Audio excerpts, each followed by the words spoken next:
Clifford, the last time we spoke, we were talking about the dragon in chapter 12 of Revelation.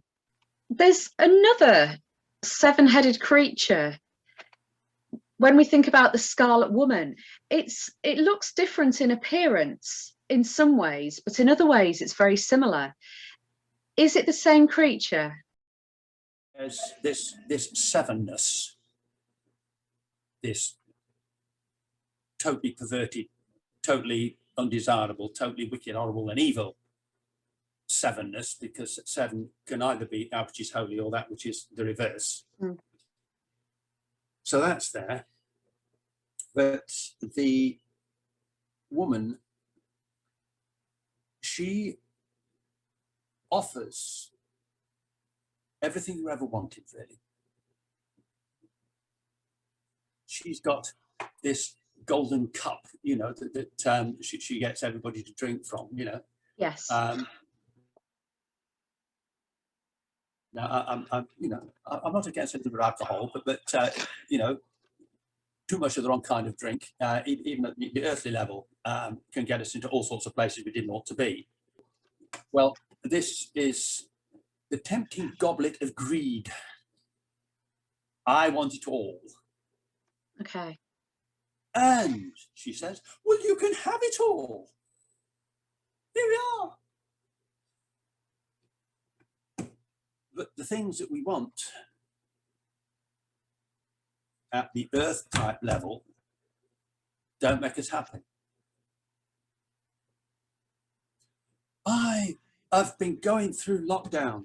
I deserve a holiday. I want a holiday. Oh, we'll have a holiday. We'll have another holiday. We'll spend your life on holiday. Get bored out of your mind of Peaches, I tell you.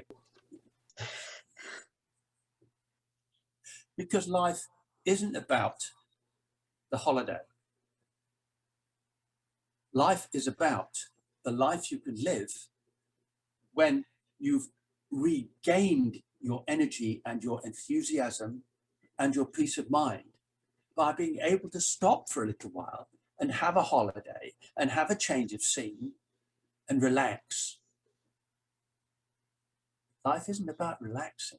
Life is about living, and you relax so that you can live, so that you've got your energies back, so that you've got your, there is a word for it. Vavavoom? Vavavoom, if you like, yes, you see. Life is about vavavoom and using it. And holiday is about recovering it.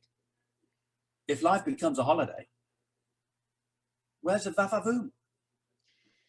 Are you suggesting that too much of any one thing is not good for us?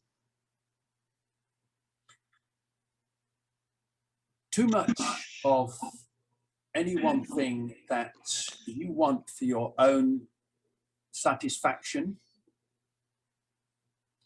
or your own prestige or your own anything. Too much of anything that you just want for me will in the end go rotten and collapse. You become like this great big black hole, to take a astronomical illustration, that just sucks in everything and gives nothing out. Yes. And the consequence of that is that, well, the astronomers tell us it's very unwise to be anywhere near a black hole. And most of us recognize that that type of personality is as well to steer away from. They'll just suck you in and manipulate you and use it for their own purposes. So the Scarlet Woman is encouraging us to have everything we ever wanted, to buy into that black hole type. I want it for me. I want the holiday. I want the fast car. I want the big house. I want I want it. Yes. In fact, I want even more. And it's the way that ultimately creates misery for everyone around us. We could manipulate them and use them. But ultimately, it creates misery for us. Why? Because it breaks all our connections to the world of humanity and to the divine from whom our life comes. And so her wonderful world in which you can have everything you ever wanted is a snare and a delusion and a trap. The wonderful world that Christ offers has to do with being able to give and contribute and strive to do and to be and to give everything everybody else wanted. And you suddenly discover, yeah, they quite like you when you're like that. In fact, people who are genuinely like that are loved, valued, and treasured. And they're not doing it because they want to be loved, valued, and treasured. They're doing it because they love, value, and treasure the people they're actually trying to help. It's that everybody wins. This is why her wonderful empire, in which she says she can give you everything you ever wanted, collapses.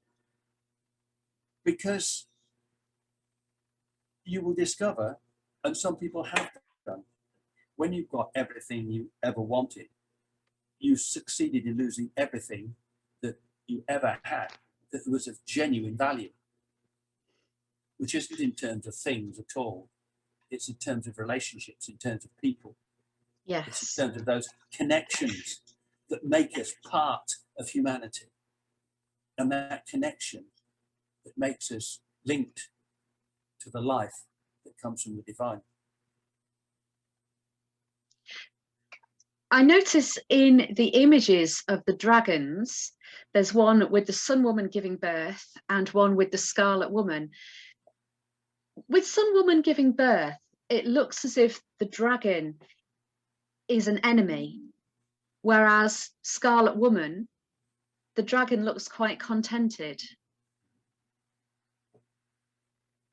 The Scarlet Woman, the other aspect of the Scarlet Woman that I haven't explored, but I think if you look at the image, it's pretty clear. There are sexual overtones to this image.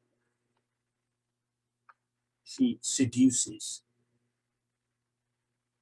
And one of the things that we can be seduced by in really destructive ways is the sexual side of our humanity,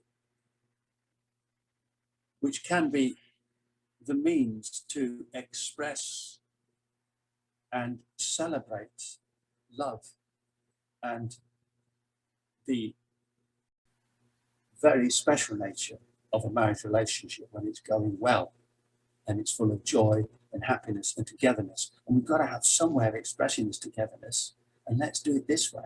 You know, God's made it so that we can, you know, do something really special together. Fabulous. However,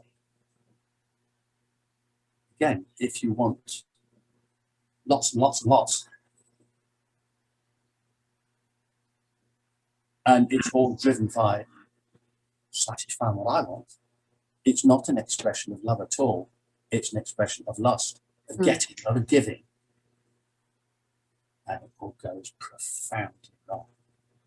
And at the moment, we're in a society that is struggling with the fact that sexuality can be the most beautiful and joyful thing that we possess. It can also be the most horrible and destructive thing that we can get involved in. And trying to separate the two. And it's proving a real challenge, not only for those who end up in court, but for those who end up with broken marriages and traumatized children and all the rest of it. And that's in there as well, because she said, but, you know, what's wrong with having sexual feelings? It's the way you're made. And the answer is, having selfish sexual feelings is wrong, same as any other selfishness. I'm guessing that working out when we're being selfish can actually be quite tricky at times as well. Thanks, Clifford, for talking to me this afternoon. Some really interesting thoughts on the Scarlet Woman. The tempting goblet of greed. The Scarlet Woman seduces us into thinking we can have everything we want and that this will make us happy. When actually, ultimately, it creates misery for us and for all of those around us as our connection with the divine is lost. However, what we're offered by the Lord is the opposite. It is all about the benefits of the giving rather than of receiving or of the taking. Following the Lord's path and not that of our own selfish tendencies can be hard, but it is infinitely more rewarding.